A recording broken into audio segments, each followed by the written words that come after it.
When the Rio Grande Depot in downtown Salt Lake City first opened for travelers on August 20th, 1910, the U.S. National Rail System was at the very height of its golden age.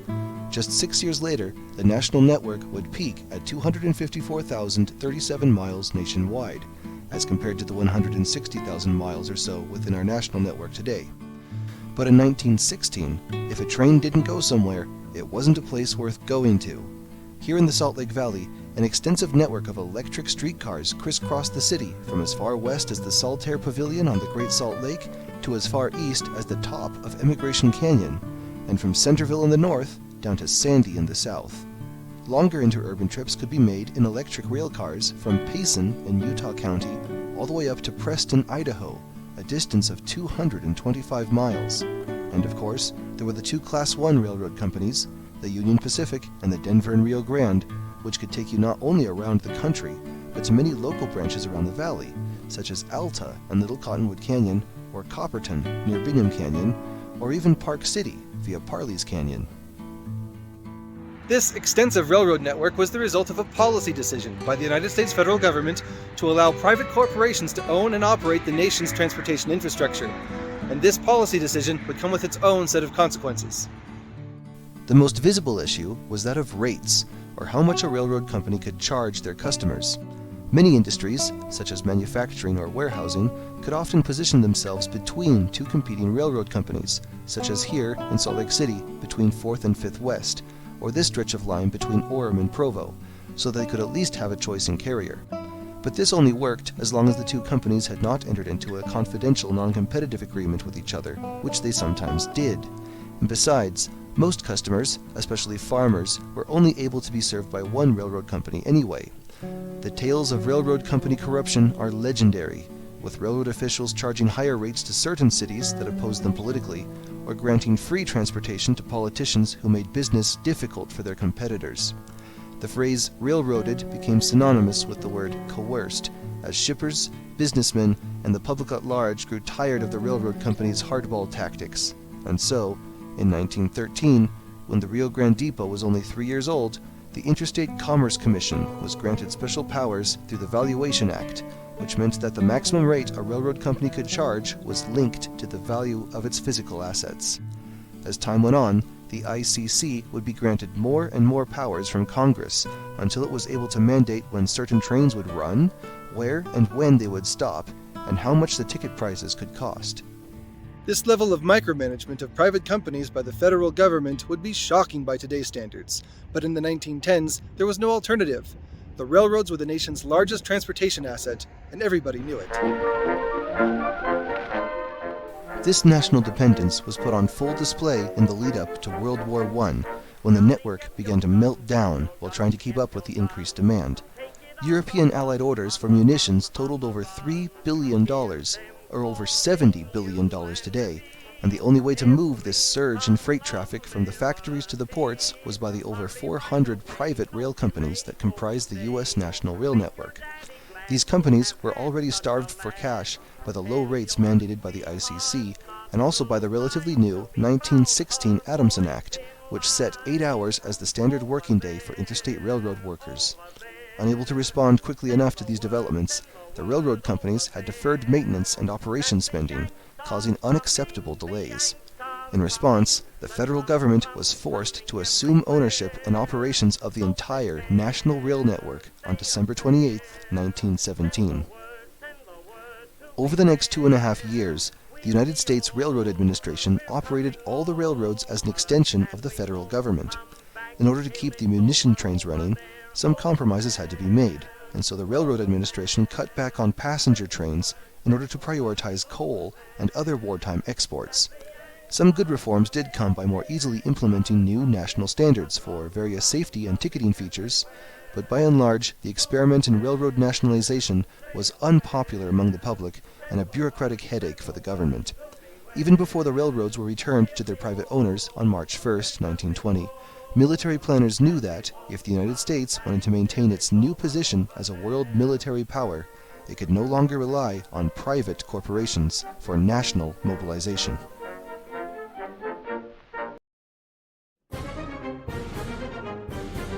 On July 7, 1919, a special military convoy left Washington, D.C., not on a train, but in a long line of military motor trucks traveling along local roads. This was the first Army transcontinental motor convoy, whose mission was, according to the convoy's own official report, encouraging the construction of through routes and transcontinental highways as a military and economic asset.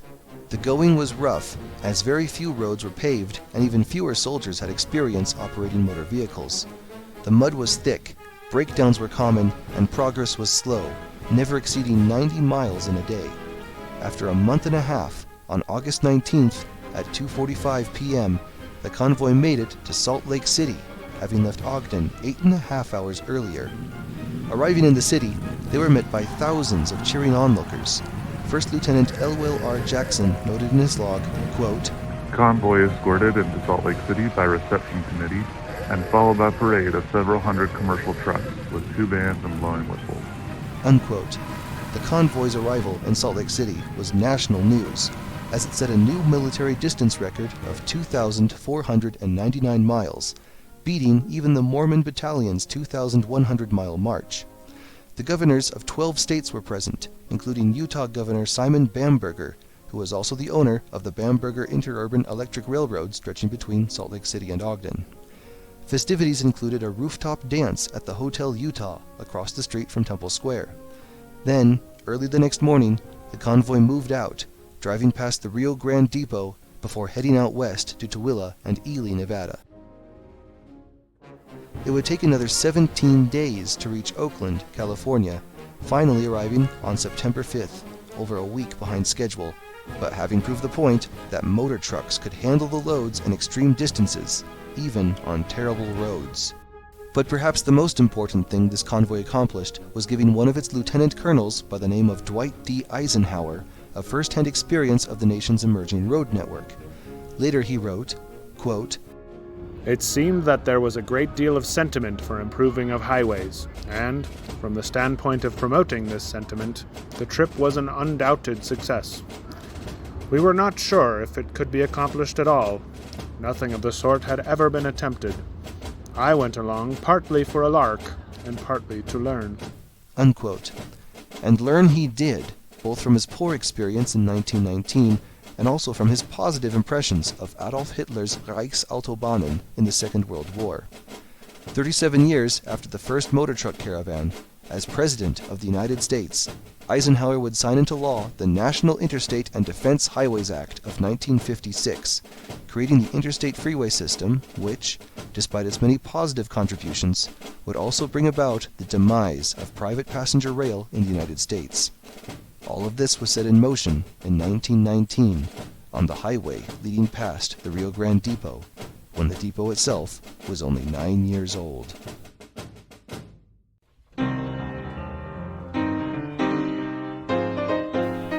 In the 1920s, though, the Denver and Rio Grande Railroad was already facing the possibility of an early demise, as mismanagement by the railroad's robber baron owner, George Gould, meant the company was never far from bankruptcy.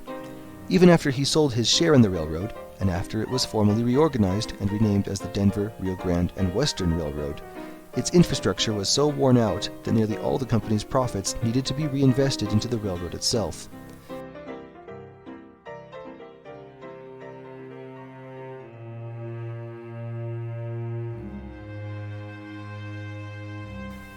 Then came the Great Depression, which hit Utah especially hard. By summer 1933, statewide unemployment was at 35.8%, the fourth highest in the nation. For those still employed, wages were, on average, cut in half, while hours were reduced by 20%. Half of all the banks in Utah failed, and 1/3 of the population relied on government relief funds for food. Somehow, the Denver, Rio Grande, and Western Railroad struggled on, but the Rio Grande Depot fell into serious neglect. There were simply more important things to worry about. Then, without warning,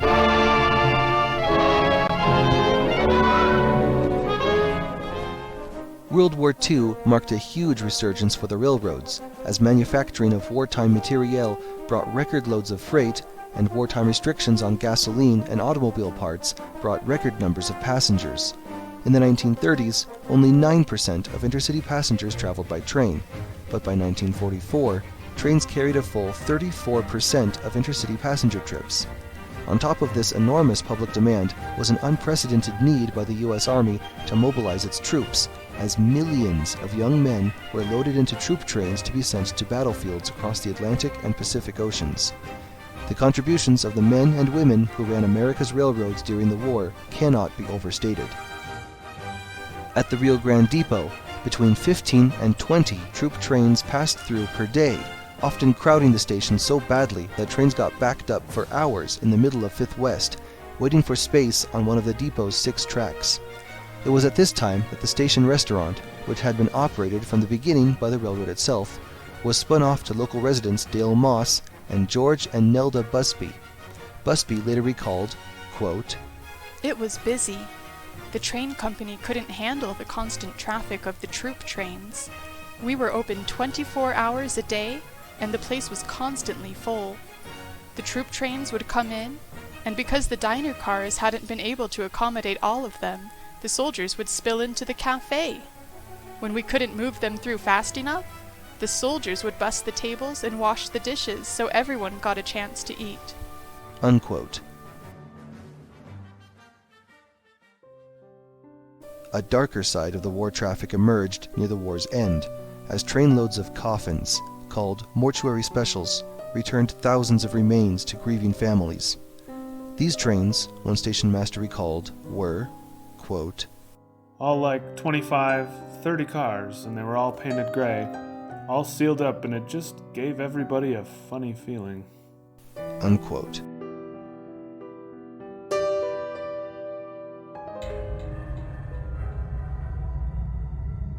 It wouldn't be the last time somebody got a funny feeling either, as the depot gained, and still has, a reputation for being one of the most haunted buildings in Utah. The most famous ghost is the Purple Lady, who, according to one story, went to retrieve her fiancé's engagement ring after he had grown angry and thrown it onto the tracks. Another version is that she was at the depot awaiting news of her husband, who had gone to fight in World War I, and when she learned he had been killed, she threw herself in front of a train. Over the years, there have been multiple sightings by restaurant and security staff of a woman dressed in a purple Edwardian dress, silhouetted against windows or as a reflection in the glass. Some say they have heard singing in the women's bathroom, only to find there was nobody there, or discover objects mysteriously moved or misplaced after the building was emptied and locked up for the night.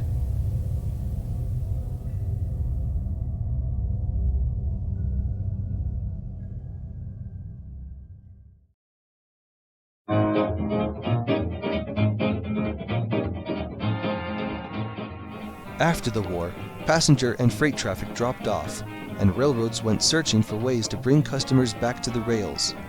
In 1944, Cyrus Osborne, the vice president of Electromotive Division of General Motors, rode in the cab of a Denver and Rio Grande Western locomotive between Denver and Salt Lake City.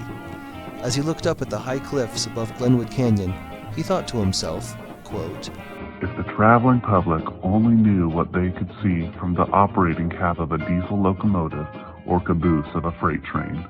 Unquote.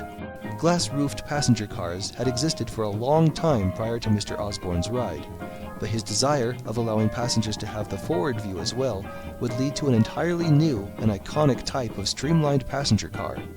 After ending his ride at the Rio Grande depot, he made his way to the Hotel Utah and, using the hotel stationery, drew the first sketches of what would become the Vista Dome observation car. Marking the beginning of a thrilling Vista Dome adventure.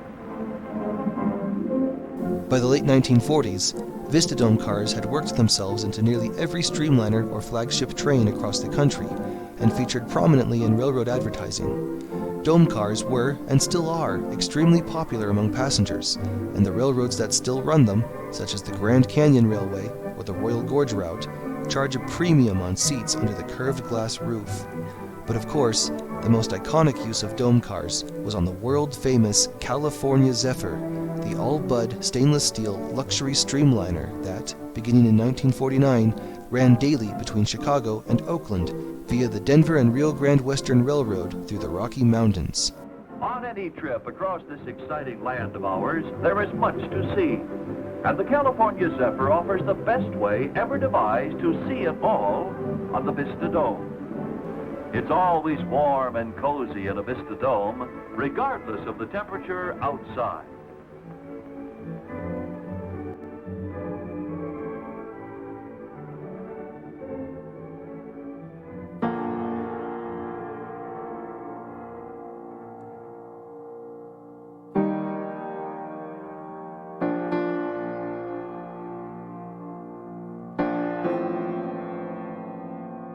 The Denver and Rio Grande Western was so proud of its involvement in the creation of the Vista Dome car that it erected a monument in Glenwood Springs to commemorate the spot where Cyrus Osborne was first struck by inspiration. Years later, after it was displaced by the construction of Interstate Highway I-70, the 29-ton monument was moved to the Colorado Railroad Museum in Golden, near Denver.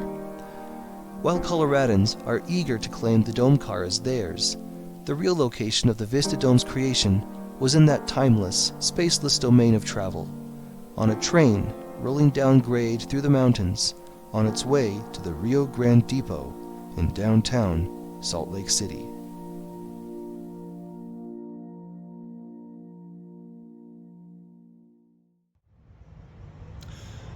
Despite the new rail cars and the increased focus on leisure, passenger numbers continued to decline throughout the 1950s.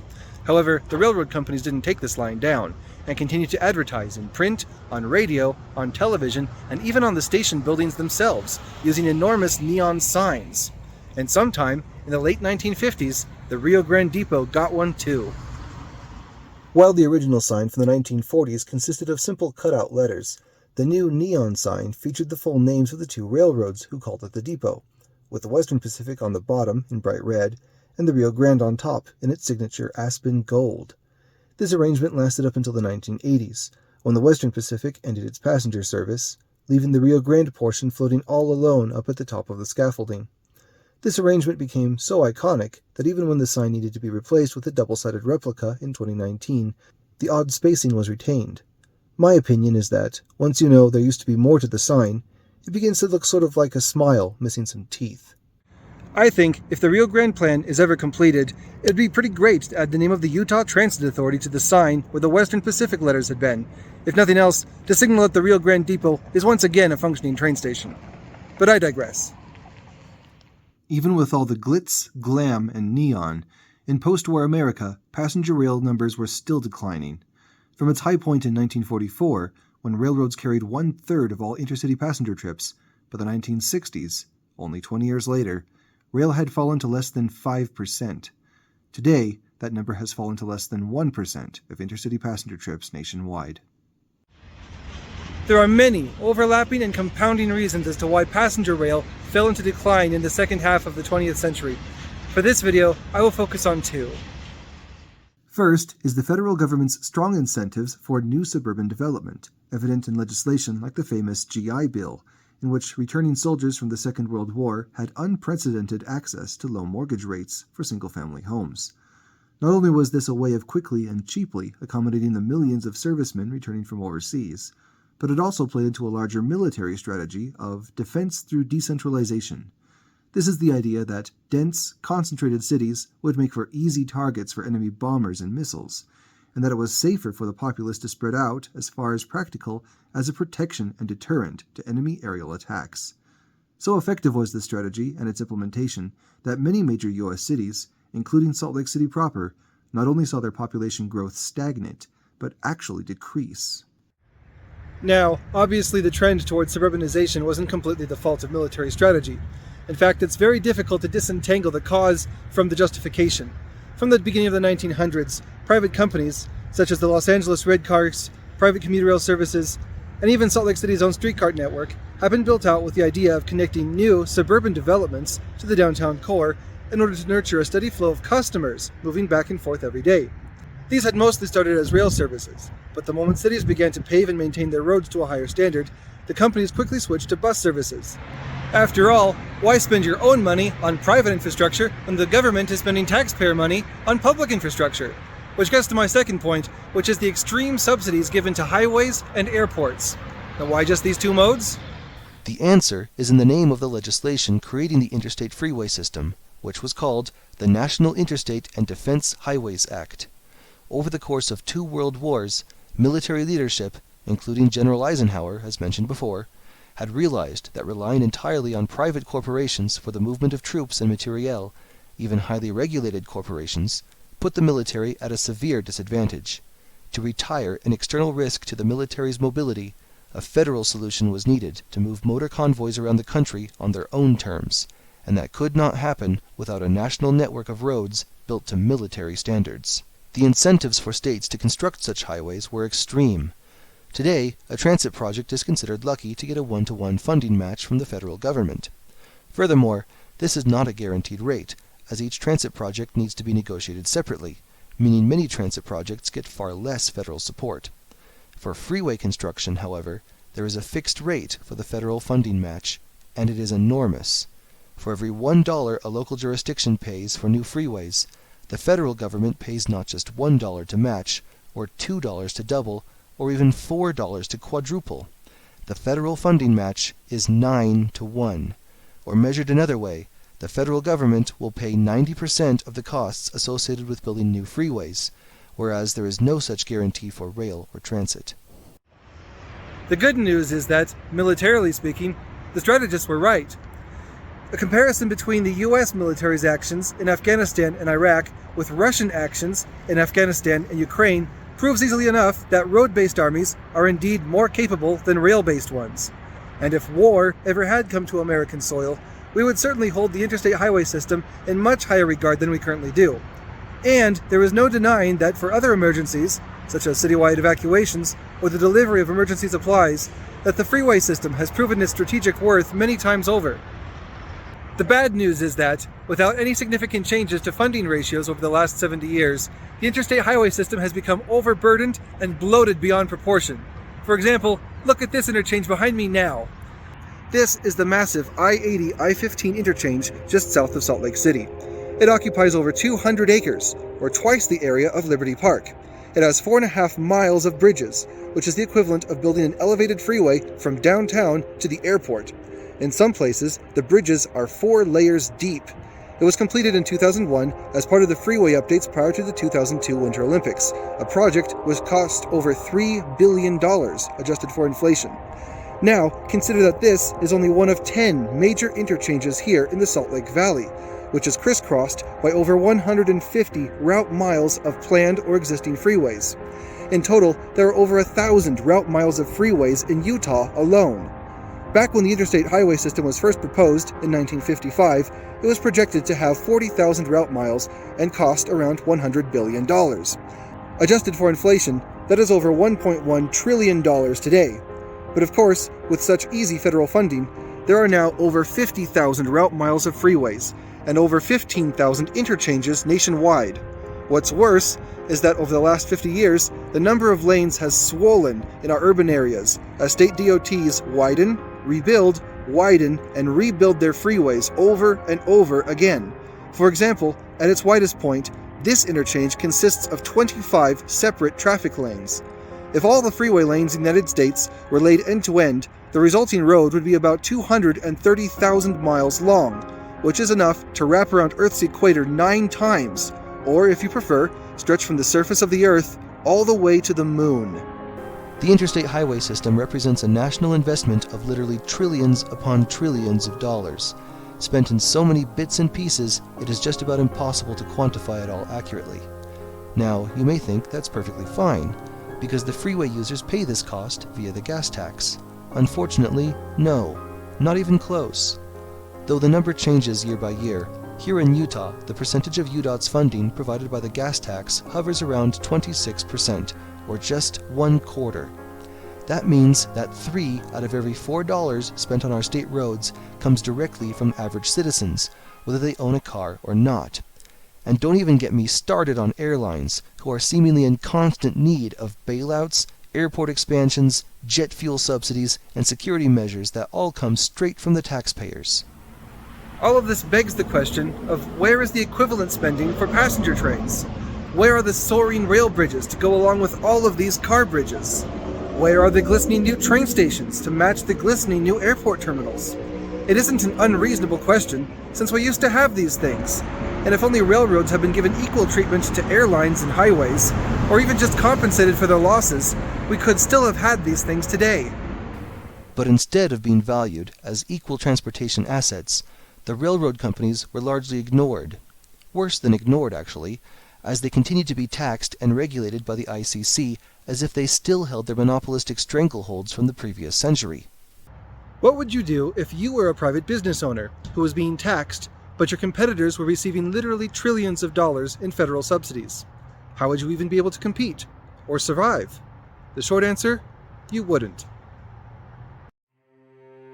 By the 1960s, passenger trains were losing many hundreds of millions of dollars per year in equipment, personnel, and operating costs. But still, the Federal Interstate Commerce Commission mandated that the private railroad companies continue to run these public services with no assistance from the government. Without any good options, the railroad companies began to eat themselves in order to stay solvent. Branch lines were abandoned as quickly as the ICC allowed it. Main lines were scavenged as multi-tracks were reduced to single tracks for the value of scrap metal. The passenger stations, which had once been the proud face the railroads had presented to the public, became nothing more than dead weight on the railroads' budget sheets. The most famous example was in New York City, where the Penn Central Railroad sold and demolished the iconic Penn Station in order to make way for a basketball arena. But Penn Station was far from alone. In Salt Lake City, the Union Interurban Station, which stood here across the street from Temple Square, was demolished in August of 1968, along with the entire 225-mile network of electric interurban lines.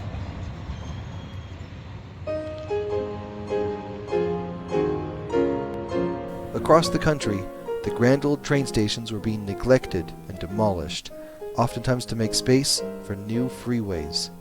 The monuments of the old society were being swept away. Out with the old, in with the new.